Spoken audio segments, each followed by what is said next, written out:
Welcome back to a brand new episode of Charm City Beat. Me and Jordan are here to talk about the Ravens 2020 draft. Overall, let's just jump into it. Hell of a draft. Hell of a draft. I think they definitely every piece we needed except one. Didn't get that pass rusher. But you know, yeah, I give it a look. Go.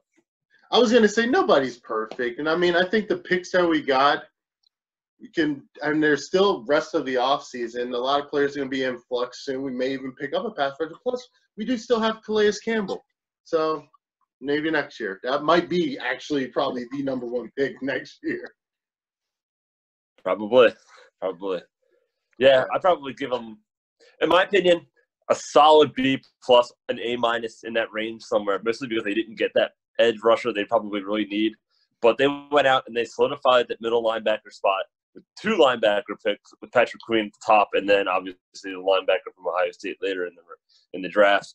They went out and they made a really sexy pick with the running back Dobbins out of Ohio State. Not a need, but you could probably talk about that in a little bit. But a great value pick, and for an offense they could use another running back, obviously. And then they went out and got two defensive tackles. Probably didn't need a one. They got two.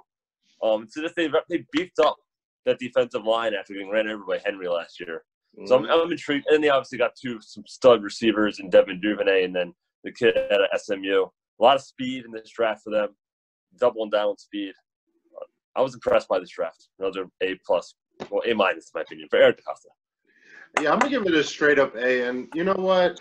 I usually wait until the end of the episode to give our game balls out, but our boy EDC, he deserved that one. So right there, that's to you. Eric DeCosta, great draft. I mean, what is this, his second? This is probably his first full draft on his own. Even crazier that he was stuck in a room alone to do it. So yeah. I think he did a hell of a job. It was one, I mean, and when you go into the draft, especially Ravens drafts historically, aren't the most flashy. You know, you're not getting a lot of the big names all the time. You know, every now and then you'll get a superstar, you know, Joe Flacco, who will transcend the game, Ray Rice, you know, Mark Andrews, Lamar Jackson. You know, you go down that list, you'll get those guys, you know, and we know what's happened with Ed Reed, Ray Lewis, all them. But in years past, it hasn't been super duper exciting until this year. And, you know, really, I'm going to start out talking about the first pick, and I'm going to start talking about the second best pick I think we got tonight. The first one is Patrick Queen. Now, we had an episode actually where we talked about it, and I'll put the link in the bio or, you know, somewhere up on the screen. There's not much that can be said other than college football great. I think we definitely scored big on this one. The fact that he dropped so far was just like, it was meant to be, you know, but wow, 28, that's awesome. I'm happy to have him. We need that youth on the defense. I hate to say it because it's almost putting too much pressure on the kid, but I can't not say it. We need a Ray Lewis. We need that defensive leader that we haven't had, like stability. I'm sorry, can't even talk. We need a defensive leader that we just haven't had in years past, and I think he could be it in a year or two, 3. Okay, for sure. For sure. And they obviously waited. They didn't trade up to get him. They were patient enough. They saw a guy like Murray go like 2 rounds earlier, and they thought, and I thought the Saints jumped him. They were going to grab Patrick Queen. You know, he's obviously from the bio, but they didn't, and he fell right into their laps, and they got maybe one of the biggest steals of the first round, in my opinion, and a guy that can be at the center of that defense for maybe the next 10 years. Yeah.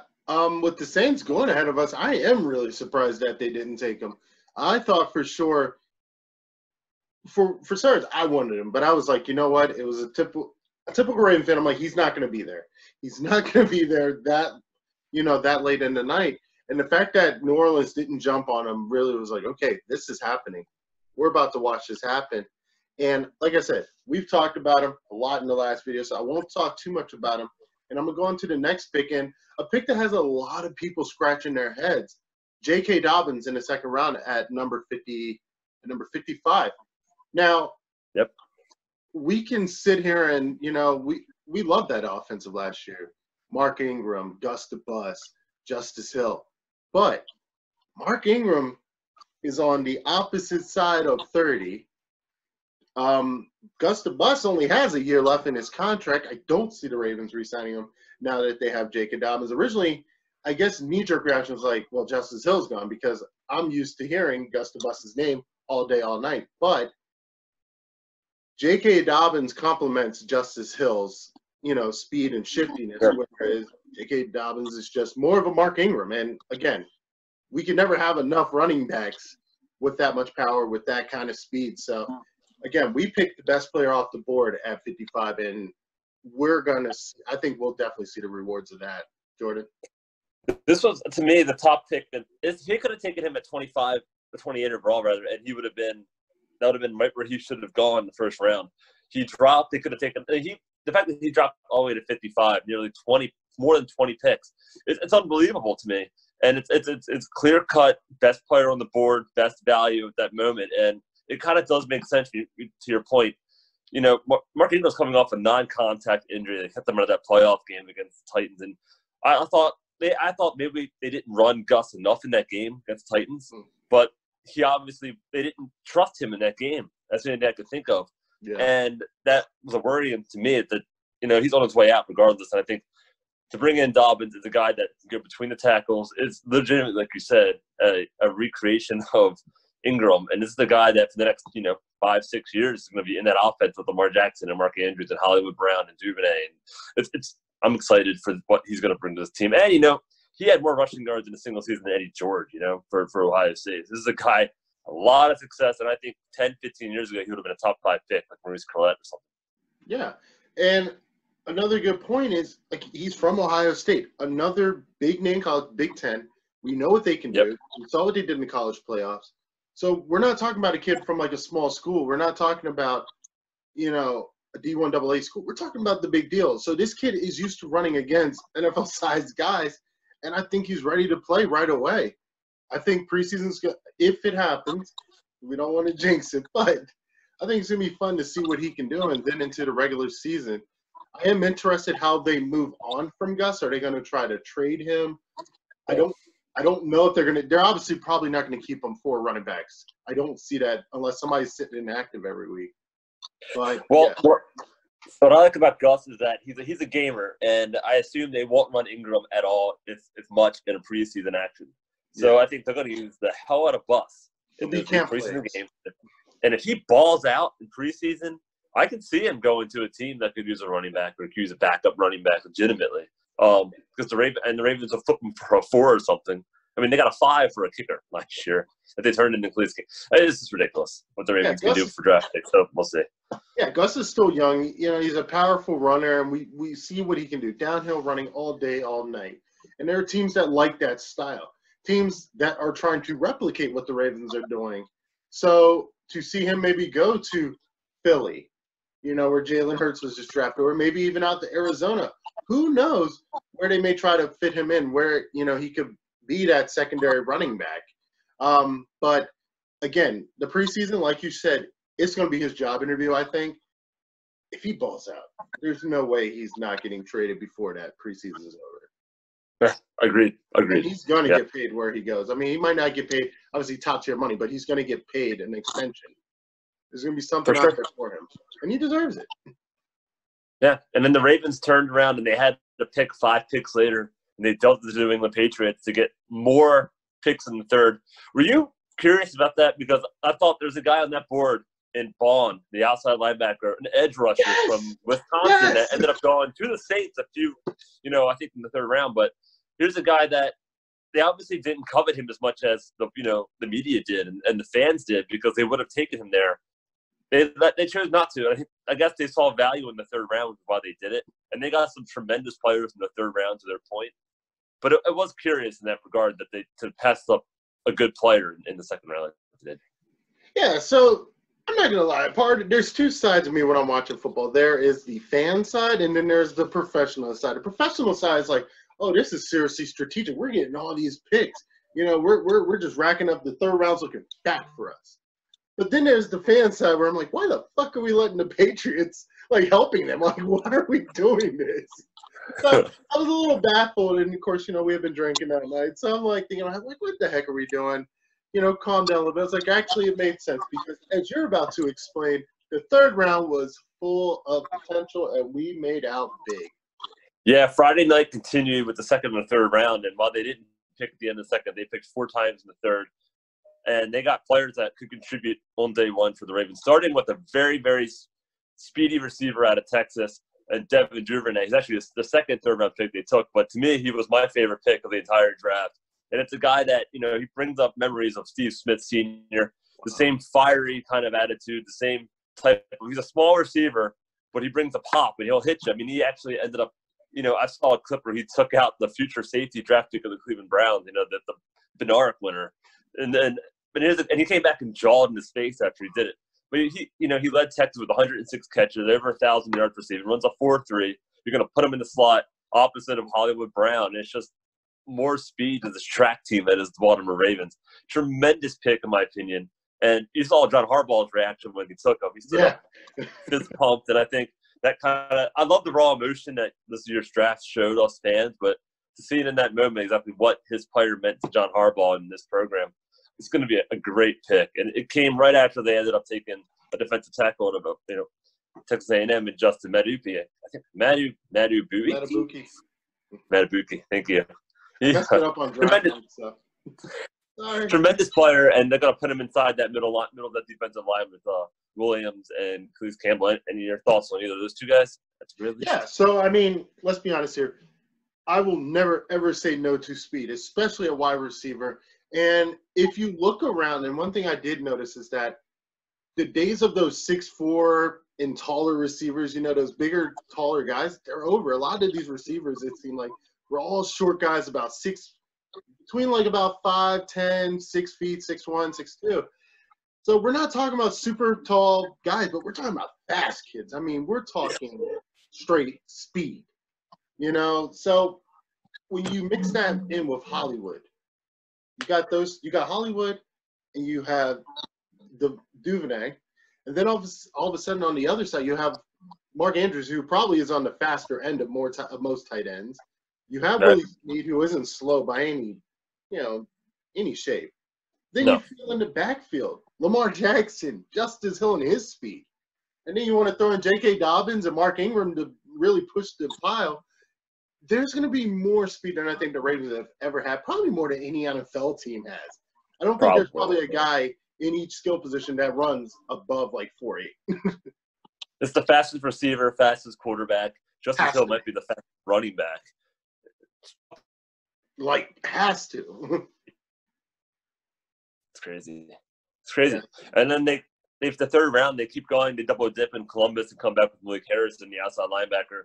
They didn't need another outside linebacker, but they chose to get one anyway. And you can play the Mike. He's a tremendous tackle. I think he led Ohio State in tackles. He goes up and he's a Big Ten dude. He'll hit the running back hard, and it's exactly what we needed. After what happened with us versus Henry last year. I mean, what are your thoughts about having two big time fresh rookie linebackers who can kind of grow up together? I mean, it's simple human mentality. We were shell shocked. We were traumatized. Yeah.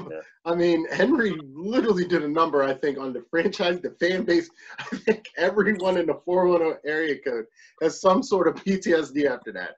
And it definitely shows in the draft. I mean, you got a run stopper and arguably one of probably the best defensive leaders in Patrick Queen early on. So you have Harrison, Patrick Queen. They loaded up on defensive tackles, if you notice. A lot of defensive tackles were taken. And they virtually said, we will never let this happen again. Let's be honest here. When the hell was the last time the Ravens have really seriously been owned by the run? It's been a long time. It doesn't happen often. It happens, but not often. It happened. I think it happened twice last year. Week 4 against the Browns, and it completely shifted this team. I mean, they went out and they blew the team up. They went out and got 2 linebackers you never saw Peanut play again. It is that kind of stuff. And they went out and you got Tony Jefferson. Even if he would have not gotten hurt, I don't know. His days were limited, I think, in that defensive backfield. And that's because they got ran over by Chubb in that game. Mm-hmm. And that was the last time the Ravens were dominated offensively until they played the Titans. Yeah. And I think it was like, okay, we thought our shit didn't stink, so we better get back to work. We don't want this to happen again. Because in the AFC, and I'm patting ourselves on the back, there's 2 big dogs. It used to be the Colts and the Patriots. Now it's the Chiefs and the Ravens. Those are the 2 new big dogs of the AFC. especially with Brady gone. We don't have to worry about the Patriots. The Titans, I'm not counting them out, but I'm not convinced that was 100% who they were. That, I think, to me, was the hot team that got hot. And that goes a long way, no matter what the sport is. And we had all 3 weeks in a row, so we weren't hot. Mm-hmm. It's a bad combo. Bad combination.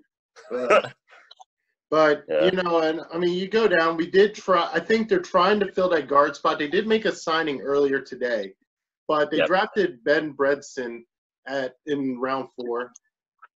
We'll see how that works out. Then there was also, of course, they got another defensive tackle in Broderick from the 5th round from the Vikings. And, And then there was another pick in the 6th that you wanted to talk about. Yeah, the wide receiver at SMU, his name is James Croce, and he actually, I think he caught 111 passes last year. It's incredible. He also runs a 4.3. He's super quick. And then they kind of envision him also as a returner, which I think if that's all he does next year, that's valuable in the 6th round. They need a returner. He doesn't drop it. I agree. They definitely need a returner. That's been a question mark since our boy left after the Super Bowl. But is a guy that didn't drop passes either, which was a big issue in that playoff game against Tennessee. Also, another thing that came out of that game was how many passes were dropped. So they went out and got 2 receivers that just never dropped the football. And, physical guys. And I think it's 2 guys that, you just put them on the field, let them run, let them get open. And I think it's going to be incredible to watch. So all in all, super pumped with this draft. If there's any question marks, it was pass rush. But, I mean, they still have Judon. What's going to happen with him, I don't know. Ferguson, and they may still make a move. I know they probably can't afford him at this point, but, guys like Clowney are still available. Yeah. I do want to talk about the free agents, the undrafted free agents, because this year was interesting. So I feel like as a college football fan, I love Maryland and I love BYU. I'm always rooting that we get either a Maryland guy or a BYU guy. Historically, we've gotten quite a few BYU guys that sneak in, and this is where they do it. Tyson Williams, running back for BYU, he signed actually to BYU last year as a grad transfer. And, they had predicted that he was pretty much going to replace Jamal Williams, this year. Probably, really just make a good run, and it didn't happen. He got injured, actually, early on in the season. Pretty gruesome injury. And, I mean, he showed up, obviously, enough to be good enough for the Ravens to take a chance on him. Will he be on the roster? I don't know. Rooting for him, but when you already have arguably one of the best running backs in the draft this year, Mark Ingram, Justice Hill, you don't know what you're going to do with Buck. I mean, not Buck. Wow. Gus the Bus. You don't know what you're going to do with him. I don't see him making the team other than maybe the practice squad, which is still cool. Mm-hmm. Yeah. Then there's also Tyler Huntley. Now, Tyler Huntley, QB for Utah, I think personally, at least against BYU, did way better than Jordan Love. This is just my opinion. We're not going to talk about too much. I told you before we started filming, I'm not going to talk about Jordan Love. But Tyler Huntley, funny enough, if you put Lamar Jackson and him together, just with on pads, with helmets, all this stuff, you didn't really see their faces, virtually a carbon copy, body type-wise. They're both from Broward County. They both play very similar. So the Ravens picking him up and getting him as an undrafted free agent, being that he was the quarterback for Utah, and Utah has been ranked steadily in the last few years, I think that's a steal. I think it poses problems for what's his name from Penn State. I think it poses an issue for him because I don't think he can outplay Huntley, in my opinion. RG3, obviously, he's not going to go anywhere. He'll probably retire Raven or get drafted, maybe signed maybe next season or something. I think he's here to stay. We need him. We do. But Huntley is very interesting and could be a very, very good backup to have for Lamar Jackson. A guy that plays. Yeah, I think it puts the pressure on Trace McSorley, who was kind of like a fan darling last year. Yeah. Had a tremendous preseason, and then obviously didn't see the field. I think you saw it against the Pittsburgh Steelers. He actually had a handoff at one point and ran with the football. But he yeah, I mean, if this guy that you're talking about, Huntley, is more Lamar Jackson, I think you're more likely to see him potentially if he has a good training camp because they want to keep the offense as much without any. So if Lamar Jackson, God forbid, did get hurt or, missed a game or something, if you have a carbon copy of him in any way, shape, or form, That's got to be good, I would think. Yeah. I mean, to be fair, we're not looking at a Lamar Jackson like skill set. I mean, we're talking about a guy that plays very similar to him. Nobody can probably replicate what Lamar Jackson can do. The kid is beyond unique. He's his own game out there. Like him and Pat Mahomes are like in their own level. Yep. So trying to get a quarterback to replicate it, at least to manage the game. If you can manage a game using a player like Lamar Jackson, like a guy that almost can play like it, that's good for us. I mean, For sure. Unfortunately, he's on the Madden cover, so of course there's all the rumors like, oh my God, the Madden curse, this, that, and the other. Maybe that's what the Ravens were thinking. I don't know, but I'm hoping that, I hope the kid gets some good snaps in the offseason. Definitely in the preseason, whenever the hell that opens up, I think we could see something pretty awesome out there. It'll at least make the preseason interesting. Agreed. So what, I guess, draft's over. What was your thought about how it all went down after 4 days? I mean, to me, I thought the commissioner was a lot more personable than he ever was before. I mean, here's the guy that was lounging in a chair on pick whatever, and you're like, I feel for this guy. He's wearing a T-shirt. He started the night off in a tuxedo. This is hilarious to me. And oh, my God. Across the board, all these guys' houses. Across the board, it was interesting because it was almost like it happened way faster. The picks were in. At some points, it almost seemed like it just flowed better. Of course, it was like you're used to seeing the green room and you're used to seeing all the players all dressed up in the stage. And, that was cool and all. Like, I didn't miss it as much as I thought I was, I guess you could say. Right. But it was cool to see them, like, with their families and stuff. It's like you're sharing this intimate moment. Your life is changing forever. You literally just woke up at least almost a millionaire. And, you're sharing this moment with your family. And that was really cool to see. Of course, like, every single pick had some type of, like, traumatic event happen. I thought that was interesting that ESPN made the point to, like, it's like literally one guy was like, dad saved him while he was drowning. And then I got like shot by lightning. I was like, what the hell? First off, why are we talking about this? And then I think they talked about one player's like mom was like an addict or something. I'm like, why are we talking about this? Yeah, if it bleeds, it leads. That is the typical tradition of the media, but it was just like I'm sitting there with my wife, and I'm just like, what the fuck are we watching? I thought it was interesting because you kind of saw everyone's, their setups, and they're not different than us. They're not the NFL coaches, but I thought Belichick's house looked a lot like my friend's house in Rosedale. Like, it just wasn't anything different about it. It literally did. You saw everyone's personalities were in their houses, whether it was Mike Zimmer's, deer covered wall, or the head coach of Arizona's, McMansion out there. Yeah, like it's just cool to see all of their, and to get a nice little tour of DeCosta's house. Very simple, no different than anyone else's, spare office room with their little, shelves and pictures and stuff. Yeah. It was really cool, and they all go to Jimmy's Seafood to eat, and just like anybody else. It's cool, yeah. I thought. I mean, and that was the cool thing about it. You got to see, I guess, the human side. Yes, that's good. Yeah, it was very human, and I think it was also very, the fact that we're dealing with COVID-19, the fact that there is a serious virus outside of our doors, the fact that everybody was just doing the same thing, they had the same setup, everybody was virtually on the same level, and it was just really cool to see. Well, I don't know how it's going to be next year. I would believe they're planning to have it in Vegas. I don't know if I don't think we'll still be locked away by then, but who knows? Yeah, but I think you'll end up seeing some kind of blend. I think what happened is for the better. And whether it's, the top 50, round one being on a stage and the rest of the draft, virtual, stuff like that. I think all the coaches and GMs were happy to have their families around. And John Harbaugh even said he may stop going to the office every day now just to do anything, because a lot of stuff they're learning you can accomplish at home. You don't have to be sleeping on the couch going over plays at 2 a.m.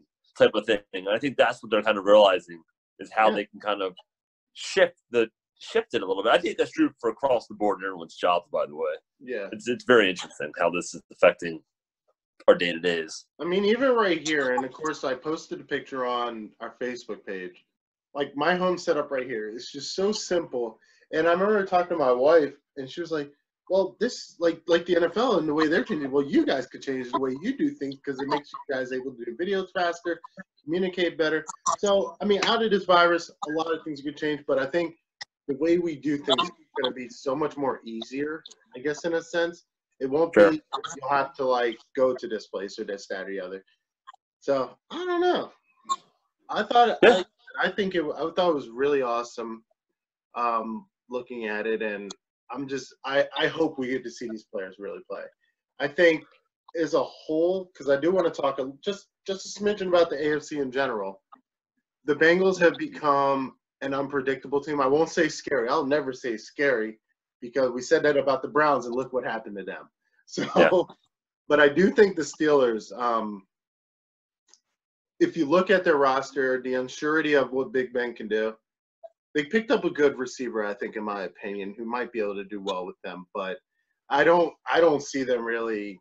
They didn't have a good draft. No, I mean, I love Maryland to death. Maryland fan, went there and everything. But if you're continually getting Maryland players to the program that continually loses football games, it's gonna. I mean, there's a reason why some of these guys went later in the round, and we got Dobbins. I mean, it's he's gonna run you the hell over, and they got the best.